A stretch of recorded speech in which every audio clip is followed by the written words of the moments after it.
returned home late, heavily intoxicated, following an excessive bachelor party.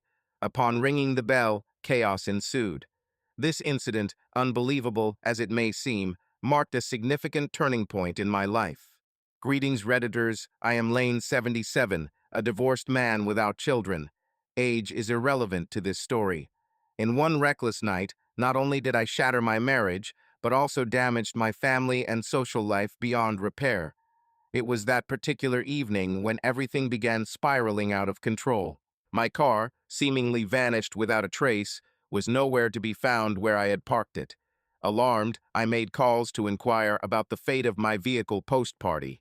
Given the recent occurrence, I couldn't help but doubt the possibility that something catastrophic happened to a car secured within a compound. However, I soon remembered something odd and checked my purse, only to discover that the car key was missing. Yet I had no recollection of losing it, as I hadn't taken them out the previous night. In a state of distress, I feared the consequences if my husband, Zane, discovered that I had misplaced the car he gave me following our wedding. Yet, I didn't want to deceive him, so I chose to call him and confess. Thankfully, he was understanding, which meant less blame if I admitted it rather than him discovering it on his own. As I nervously talked to him, I struggled to hide my anxiety, but he just chuckled at the other end of the line. Perplexed, I asked why he was laughing, and he revealed that he had left home earlier to take the car to a mechanic for some repairs, explaining why I couldn't find it where I left it the previous night. This revelation brought a sigh of relief from me, causing Zane to laugh even more. The truth was, I had actually been searching for my car because I had gone to a party, and you might be wondering what a married woman would be doing at a party. Dear friends, if you enjoy this story, please like and subscribe to our channel. It will motivate us to make more videos like this for you. Originally invited to an atypical bachelor party, unlike the usual VIP lounge rentals or strip club visits, this one took place in a friend's mansion with both males and females present. Assured my husband I'd return home before it became too late or dark, calling him for pickup if necessary. Given to drink, prone to tears and passing out, I aimed to depart before becoming too intoxicated. Unexpectedly, the night extended longer than anticipated. Initially, I hadn't intended to linger at the residence for long, yet hours slipped away unnoticed. Before I realized it, past midnight had passed, and I found myself engaged in some juvenile party games, even overindulging in alcohol to the point where my eyes began to ache. Recognizing the need to depart, I sought out the hosts of the event, who were acquainted friends, and bade them adieu. Melody, an old friend, protested and implored me to remain, but I merely chuckled and explained that I had obligations elsewhere, which she eventually accepted and released her grip on my arm, enabling me to exit the house and embark on my journey home. I informed my companion of the plan to summon Zane to retrieve me, thus necessitating a departure from the premises to make the call. Despite persistent attempts, Zane remained unreachable, causing some anxiety within me. However, realizing that driving was no longer an option, I decided either to hail a cab or phone a designated driver. Instead of relying on the designated driver, I contemplated he might endanger me, so I opted for a taxi ride home instead. Upon arrival, I walked near my driveway, fumbling with my keys to unlock the door. Despite fitting in the keyhole, the lock refused to turn, prompting me to explore around the side of the door for the doorbell.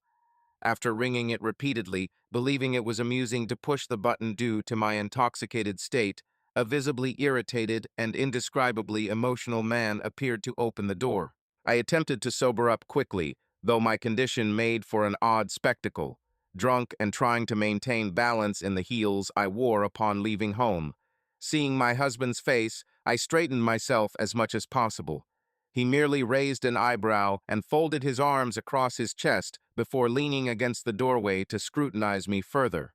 Under his scrutinizing stare, we engaged in a protracted eye contact game, a contest I swiftly forfeited due to the unbearable chill emanating from his eyes. The tension was finally broken by an irate sigh from Zane, followed by harsh words that left me reeling.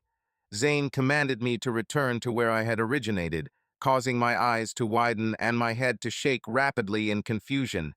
He claimed he was jesting, stating that I should retreat before further mortifying him. Despite my fear, the smile Zane bestowed on me eased my apprehension.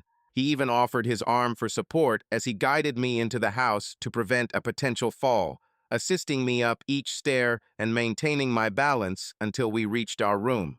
Upon entering our room, I almost collapsed due to relief, causing my knees to buckle, prompting another laugh from Zane before he helped me remove my heels as I sat on the floor. I expressed gratitude as I felt awkward, averting my gaze towards the side whilst he attended to my ankles and worked simultaneously. He arranged a bath for me, suggesting I should enter whilst he prepared the bed so we could retire. Overwhelmed by exhaustion, I didn't perceive anything else my spouse did after his return from the bathroom and instructing me to bathe. Even the collection of my clothes on the floor, along with the shoes, escaped my notice.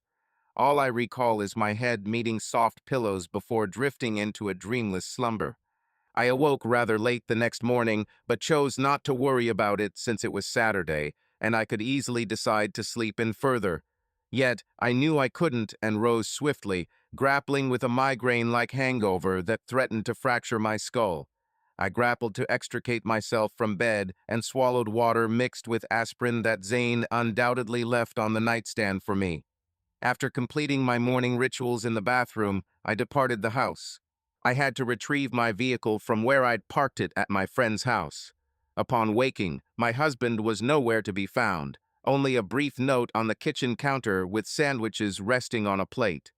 The message indicated his father had summoned him, necessitating an early departure for morning duties, and I merely acknowledged the missive before tucking it away in the drawers where I usually stored his miscellaneous notes. 2 weeks had passed without a sighting of my car, and Zane was no longer disclosing any information, neither about the vehicle nor the auto shop to which he had transported the vehicle. Uninformed, I found myself in a predicament, either reliant on him for a ride to work or opting for taxis if Zane was unavailable or overly occupied.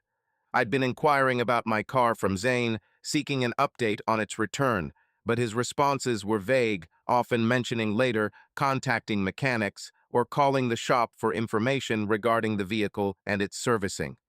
Knowing Zane's temperament and my tendency to annoy him with persistence, I held back unnecessary remarks and stopped asking about the car. I expected a definitive answer when he was ready to discuss it. A week after my last inquiry about the car, Zane stopped eating my food. He either claimed not to be hungry or lacked the mood for what I'd prepared. Consequently, I ended up dining and having breakfast alone every day. I couldn't tell if he was ill or experiencing some other issue since I didn't notice any signs of sickness, and he didn't appear worn out as usual when exhausted. Instead, he seemed unusually distant towards me. Uncertain and unsure of my actions, I phoned his elder sister. Upon answering, she inquired as to the caller's identity, leaving me speechless for a moment. Despite frequently conversing with Zane's sister, I found myself at a loss. She knew my number, yet here she was, asking for identification over the phone. Regaining my composure, I disclosed that it was indeed me on the line. I revealed my name, and her voice grew icy as she inquired about the purpose of my call. Brusque and curt, her tone set my anger ablaze, but I suppressed it, recalling her seniority to myself. Maintaining a calm and courteous demeanor, I expressed my concern that her brother was no longer eating at home. She questioned whether it was appropriate for me to be informed about her brother's affairs and why I would seek information from her. I responded, expressing my worry for him and inquiring if perhaps he had discussed my condition with her. My sister-in-law then became aggressive, questioning whether it was appropriate for me to know about his private conversations with family and why I would be interested in his activities during leisure time. This was the first time I had heard such anger from her over the phone, as she loudly scolded me. Immediately, I expressed my deepest apologies, feeling tears swell in my eyes, to which she replied that I would have nothing to apologize for if I learned to respect boundaries and avoid unnecessary calls.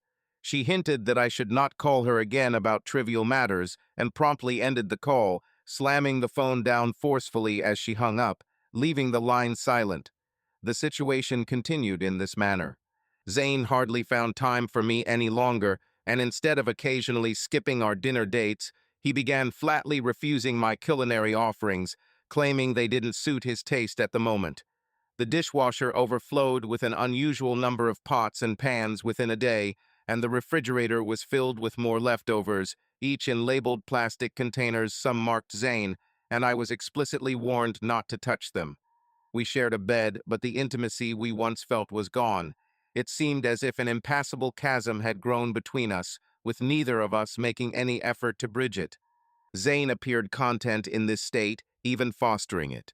It was on a night out with my friends Melody, Tasha, and two others that I finally broke down after several rounds of shots and drinks. I sobbed, expressing my distress about my situation with Zane, leaning on Melody's shoulder while I cried. Naturally, Melody consoled me, patting my back and hushing me softly with comforting words and playful teasing.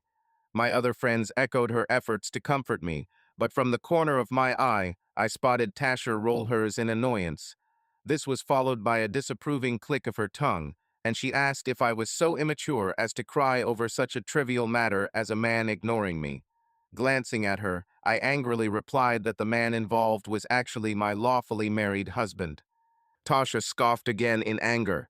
Although I had raised my voice in response to her words, she merely chuckled lightly and suggested that the solution to my problem was as simple as joining the girls for a night out and having drinks. This left me baffled, and Tasha's disapproving look conveyed her lack of impression. I inquired about her conversation, and she chuckled, suggesting I could casually trap him at home and coax information out of him regarding his issues. This idea resonated strongly in my intoxicated state, altering my demeanor as my spirits lifted once more, prompting another round of drinks. However, I neglected the concerned expressions from Tasha and Melody, specifically Melody's expression of worry and apprehension, but Tasha's was inscrutable. I should have heeded the alarm bells ringing in my head, but I was too intoxicated and elated to pay attention to them. So I returned to our jovial banter and festivities that lasted deep into the night. It was a weekend, after all. My rings vanished a month later. One was a delicate silver band adorned with a stunning diamond, while the other was a simple silver band encased in a layer of silver. These highly meaningful rings mysteriously disappeared. My engagement ring and wedding band, with their elaborate designs, were missing. I assumed something valuable was lost. Typically, I remove these rings while washing dishes, and my husband had left the house by the time I finished my task. Other pieces of jewelry also vanished mysteriously. As I recall, Zane entered the house for a moment when I was in the kitchen, called out to me, and glanced at me oddly as I washed dishes, offering a faint smile that wasn't reciprocated. However, due to Melody's advice to view such occurrences as mere phases, I didn't give his strange behavior much thought. Later, my rings disappeared without a trace, and I couldn't blame Zane for their loss since he had no motive to take the bands that he himself had given me. The car I'd driven, now registered as empty in my mind, led me to believe I had misplaced my ring. Consequently, I arranged to have my wedding band recast. Its design and texture were familiar, and I possessed mental images of the ring, making its recreation feasible. A week post-loss, a week later, Zane departed our residence. He chose to move out, a decision made a week after I lost the rings and had them remade. One Tuesday evening, following his work shift, I inquired about his plans for the future. He responded that he was visiting his family's house. Skeptical, I pointed out his large suitcase filled with work attire and formal shoes. My observation was met with a growl from Zane, and he grew defensive when I questioned his intentions. When I inquired about the length of his stay, he asserted it was none of my concern if he extended his visit beyond the weekend at his family's house. He declared that since I was so eager to learn about his whereabouts, he'd remain there for the coming week, giving me free rein over the house. He shoved past me, causing me to lose my footing, but not enough to make me fall. As he drove away, he suggested I could bring in a new partner if I wished, and those words wounded me more than the mild ache in my shoulder from his blow. I was puzzled by this statement, unsure why he would say such things to me. I felt an urge to chase after him and demand explanations, but knowing Zane's temperament, I expected no answers and only potential hostility. Instead, I chose to discuss his peculiar behavior with his closest friend within our group of friends, none other than Andy, a former schoolmate of his who was also acquainted with me from my hometown. Andy didn't take kindly to my unexpected call for information about Zane, evident by his tone when he answered. He sounded annoyed and displeased at hearing my voice, abruptly asking me to get to the point so he could continue with his day. My response was almost as terse, apologizing while assuring him I wouldn't waste his time. All I required was a perspective from someone close to Zane, but not family, regarding his unusual demeanor. I sought an outsider's perspective on his recent attitude change. Andy merely sighed and inquired what made me think he would provide the answers I needed. There was an undercurrent of rudeness in his tone that I struggled to suppress. My in-laws had already been rude to me, and I didn't appreciate being treated so brusquely by someone I consider a childhood friend. I expressed my discontent toward Andy, who responded with a sigh and an apology, stating his inability to connect with me had forced him to behave rudely. I confessed my confusion, prompting him merely to instruct me to investigate our friend group chat for possible explanations. The call ended abruptly, leaving me without the chance to probe further. Andy did not answer any subsequent calls, not even the following day. As I was seldom active in the group chat, I failed to comprehend Andy's intentions. However, my frustration persisted at having to check a collective chat to discern issues concerning my husband instead of him disclosing them directly, especially considering we cohabited until he seemed to be fleeing from me. Upon re-entering the group chat, a flurry of messages overwhelmed me, leaving me unable to keep up. However, Tasha's message tagging my profile as shameful swiftly caught my attention and disappeared just as quickly. Additional messages followed, but a video was soon tagged and passed by, which I had missed earlier. I promptly marked the message for later viewing. The influx of messages persisted until I was abruptly kicked from the group, seemingly expelled from it entirely. At this point, I could no longer respond to any messages. Upon checking the date, I saw that I had been removed from the group chat about a week prior, and due to my prolonged absence, I could still see previous messages. This sudden kickoff surprised me, but I chose to postpone questioning it for now as I needed to address something more urgent. Instead, I decided to scroll through the messages before I was removed from the group. Approximately 2 months ago, I encountered old messages. They aligned with the period when Zane began acting strangely at home. As I perused them, I came across some unsettling messages that suggested me as an evil person and others berating Melody for defending me. The group threatened to expel her if she continued to defend me, which made Melody fall silent while the rest of the group continued sending messages. Eventually, I saw a message from Zane suggesting a discussion once the topic of contention, the root cause, was expelled from the group first. The messages contained elaborate plans for Zane to leave the country and possibly seek new opportunities. Confusing messages like these persisted until my removal from the group. Despite my attempts to decipher mysterious messages, my phone rang, a persistent call from Melody, whom I initially intended to ignore due to my unfavorable mood and disposition towards speaking to anyone, let alone one of my friends seemingly involved in my husband's recent conduct. However, Melody proved resolute, relentlessly calling back, even after I had missed her call and ignored it. In the end, I opted to oblige her persistence since I could always return to my previous tasks post-call. My friend Melody appeared frantic on the phone as I answered, her words barely discernible due to her panicked mumbling and screams. I asked her to compose herself and speak clearly. Melody informed me that she was about to send a text message with an attached video, urging me to watch it promptly once received. She advised against yelling or hasty actions, suggesting I immediately call her back after watching the video first.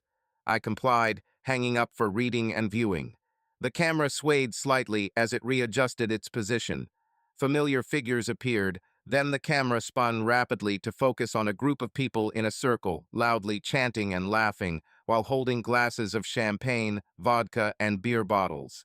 The cameraman advanced through the throng, switching on a flashlight to illuminate the dimly lit room's scene. In the center of the circle was a man with a woman on his lap, who wore a familiar baby blue, flared ankle-length gown with a thigh-high slit and sparkly block-heeled strappy shoes. Her hair was styled in a simple side sweep, and she donned silver hoop earrings. I was the woman, my lips on his, a familiar dress adorning me. It was the same one worn at Melody's bachelorette party. I was in a precarious position, teetering on the edge of a panic attack, trying to control the shakes in my hands and body to dial Melody once more. The video flashed before my eyes, the one from our group chat, the one labeled as my shameless act by Tasha and left by Zane. I had seen it. I had responded after some days. Overwhelmed, I was quivering from head to toe, barely registering Melody's screams over the phone for me to calm down. It wasn't until a minute of staring at the floor that I realized my vision was fading and my thighs where damp tears had fallen. I wept on the couch, immobilized, eventually ending the call to collapse onto the floor, curling into a ball and continuing to cry loudly until I fell asleep, mostly due to fatigue. I awoke to my phone ringing repeatedly with calls from Melody and concerned text messages. Drowsy, I replied that I was fine and we would meet later for a chat, then rose to prepare for work. I attempted to reach Zane, but he either ignored or rejected my calls, stating there was nothing left to discuss. I also tried to visit him, but he refused my presence, and his older sister verbally abused me, calling me names and striking me, ordering me never to return or seek him out again as he had requested. I departed the compound in tears, sobbing in the back of a taxi on my way home. I was trying to comprehend when Zane phoned, explaining he'd texted and requested a callback once I'd read it. The video's replay stirred emotions within me again, but I composed myself to call him back. He inquired about the video, if I found it appealing, to which I nervously replied that I didn't. Zane chuckled at my response, wondering why I wouldn't admit enjoying it. Zane urged me not to deny anything, suggesting that my actions in the video indicated otherwise. I tried to respond, but he cut me off, stating that he would be doing the talking while I simply listened. He informed me that he was giving me freedom to act as I wished and move on with whoever I desired without limitations or obstacles, as he too would be free to do the same. Since the bachelor party, he'd been aware of the video and his decision was firm, rendering my actions ineffective. Zane spoke decisively before ending the call, leaving me teary-eyed with no response. All attempts to reconnect with him were futile as he ignored calls, refused to meet, and gave no opportunity for an explanation. I was left waiting for his discretion to grant us a conversation. A month later, in my office, we met again. He carried a sizable brown envelope saying it was meant for me. He abruptly placed the envelope on my desk, urging me to swiftly sign the papers inside. The impending situation was expected, but the swiftness caught me off guard. The papers were indeed divorce documents. After our argument about the distasteful video, I attempted to plead and clarify myself, but he refused to listen and decided to move forward with the divorce because he doubted I wouldn't become embroiled in a more significant problem or scandal, given what had occurred at the party. Zane was technically divorced in his mind, as he no longer looked at me as a wife, treated me as such, and we were essentially roommates, with him merely waiting to finalize the divorce papers so we could both sign and legally dissolve our marriage. It's not like he was kissing a stranger. I was blatantly embracing the man in the video. Despite my attempts to tell Zane that I was too drunk to comprehend what transpired, he chose to ignore me. He had made up his mind about me, and I was left with no other choice but to gather my belongings. I implored Zane to grant me a brief respite to organize myself before signing the papers without any objections whatsoever, and he scornfully raised an eyebrow at my plea, yet still yielded, dismissing me as he departed from my office. Remarkably courteous about the situation, but I was fully aware that it was merely because he wished to avoid any awkward or shameful incidents associated with him. Thus, his visit to the office was discreet, and he didn't explode in anger as he commanded me to sign the papers. He was enraged, beyond furious indeed.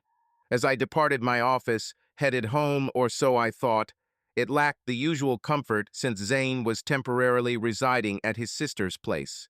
For the past 3 months, I had resided there following our confrontation, and discussing the despicable video led to him lashing out, physically dragging me to our once blessed, soundproofed shared room, where he proceeded to verbally attack me, hurling insults ranging from horrific to using other explicit terms to describe me. He asserted that a cheater had no right to question his faithfulness towards me, which began before we were even wed. His words struck a raw nerve and left me utterly speechless in his presence. Zayn was adept at concealing his emotions and reactions so effectively that he only revealed what one desired to see. However, I knew him well enough, but not well enough apparently, because as soon as the papers were placed in his hands, he immediately commanded my immediate departure from the house. I was taken aback by this sudden turn of events. Zayn stated that all events had culminated in that precise instant, the instance when you depart from his residence, and I could sense my eyes and cheeks growing moist. I was weeping. Zayn merely sighed and queried if witches cried under any other circumstances besides the bedroom, and I gasped, struggling with a sob, as I asked for clarification in another voice coming from upstairs. A breathless voice responded for Zayn from above. It was Zayn's elder sister pushing a sizable suitcase down the stairs, gasping for air before surrendering, throwing the box down the stairs out of frustration. Zayn chuckled at his sister when she grumbled that it was unclear how a woman not serious about marriage could possess so much property in the home of a man she had no plans to stay with. The siblings chuckled mutually over a jest at my expense, leaving me bewildered as they reveled in my misfortune. Despite my reluctance to provide them with a gratification of watching me crumble, it was an inevitable reaction. I collapsed on the spot and sobbed like a child, while the siblings derided me and labeled my tears as phony, then walked away. Zayn halted his steps and commanded me to vacate the house immediately, whether by evening or straight away if possible. He also suggested that I leave the remaining garments in the closet, except for those in the suitcase that his sister had hauled downstairs. There was no need for me to pack them too, as it was Zayn himself who had procured those clothes for me. Zayn looked at me with contempt and ordered me to discard the clothes or burn them, rather than let me take them along, since I wouldn't be taking the rings in the vehicle either. I swiftly changed direction, encountering Zayn with a sorrowful gaze before he sighed, turned away, and departed the house to join his sister in the car. The disappearance of the rings was due to Zayn, not misplacement or automobile repair. Zayn had taken back every gift he'd ever given me during our marriage. That was his chosen retaliation for my actions. My tears refused to abate, and I could not suppress the urge to crumple the brown envelope in my hands, kick my legs out, and sit on the floor, tugging at my hair like a grief-stricken woman. Indeed, I was mourning. I had sunk beyond mere despair. New insight. The video was recorded by Tasha, the chief bridesmaid of my friend, the same friend who organized the bachelor party that ignited the turmoil.